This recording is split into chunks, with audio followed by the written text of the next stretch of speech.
Top quality और consistent performance के लिए सिर्फ सिल्वर पंप नाम याद रखना। ಇನ್ನು ಈ ಸಭೆಯಲ್ಲಿ ಪಾಕಿಸ್ತಾನಕ್ಕೆ ಭಾರತ ಏನೇನ್ ಬೇಡಿಕೆಯನ್ನ ಇಡಬಹುದು? ಉಗ್ರ ಪೋಷಕ ಪಾಕಿಸ್ತಾನಕ್ಕೆ ಖಡಕ್ ಎಚ್ಚರಿಕೆ ಫಿಕ್ಸ್. ಗಡಿಯಲ್ಲಿ ತಂಟೆ ಮಾಡಿದ್ರೆ ತಟ್ಟಿ ಬಿಡ್ತೀವಿ ಅನ್ನುವಂತ ವಾರ್ನಿಂಗ್ ಅನ್ನ ಇದಾಗ್ಲೇ ಮಾಡಲಾಗಿದೆ.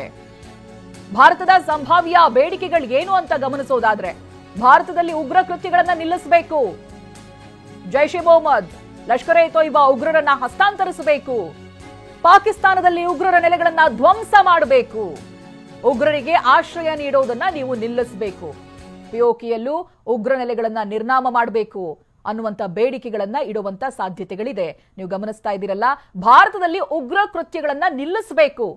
ನಿನ್ನೆ ದಿನದ ಪ್ರೆಸ್ ಕಾನ್ಫರೆನ್ಸ್ ನಲ್ಲೂ ಬಹಳ ಮುಖ್ಯವಾಗಿ ಹೈಲೈಟ್ ಆಗಿದ್ದೇ ಇದು. ನೀವು ಉಗ್ರ ಚಟುವಟಿಕೆಯನ್ನ ಭಾರತದಲ್ಲಿ ನಡೆಸಿದ್ರೆ ನಾವು ಉಗ್ರ ನೆಲೆಗಳನ್ನ ಟಾರ್ಗೆಟ್ ಮಾಡಿ ದಾಳಿ ಮಾಡಿದ್ವಿ, ನೀವು ಅದನ್ನ ಡಿಫೆಂಡ್ ಮಾಡ್ಕೊಂಡು ಇನ್ನೊಂದು ಹೆಜ್ಜೆ ಮುಂದೆ ಬಂದ್ರಿ, ನಾವು ನಿಮ್ಮ ವಾಯು ನೆಲೆಗಳನ್ನ ಉಡೀಸ್ ಮಾಡಿದ್ವಿ ಅಂತ ಹೇಳಿದ್ರೆ ಅಲ್ಲಿಗೆ ಉತ್ತರ ಉಗ್ರ ಚಟುವಟಿಕೆಯನ್ನ ಕೂಡ ನಾವು ಯುದ್ಧ ಅಂತ ಪರಿಗಣಿಸ್ತೀವಿ ಅನ್ನೋದಾಗಿ. ಹಾಗಾಗಿ ಸಂಭಾವ್ಯ ಬೇಡಿಕೆಗಳನ್ನ ಗಮನಿಸಿದಾಗ್ಲೂ ಕೂಡ ಅದನ್ನೇ ಕಾಣಬಹುದು ನಾವು.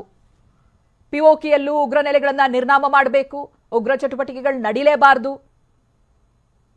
ಗಡಿಯಲ್ಲಿ ಅಪ್ರಚೋದಿತ ದಾಳಿ ಆಗ್ತಾ ಇದೆಯಲ್ಲ ಅದಕ್ಕೂ ಕೂಡ ಬ್ರೇಕ್ ಹಾಕಬೇಕು, ಕದನ ವಿರಾಮ ಅಂತ ಹೇಳಿದ ಮೇಲೂ ಕೂಡ ದಾಳಿ ಆಯ್ತು, ಅದಕ್ಕೆ ಅವರದೇ ಆದಂತ ಸಬೂಬನ್ನ ಕೊಟ್ರು.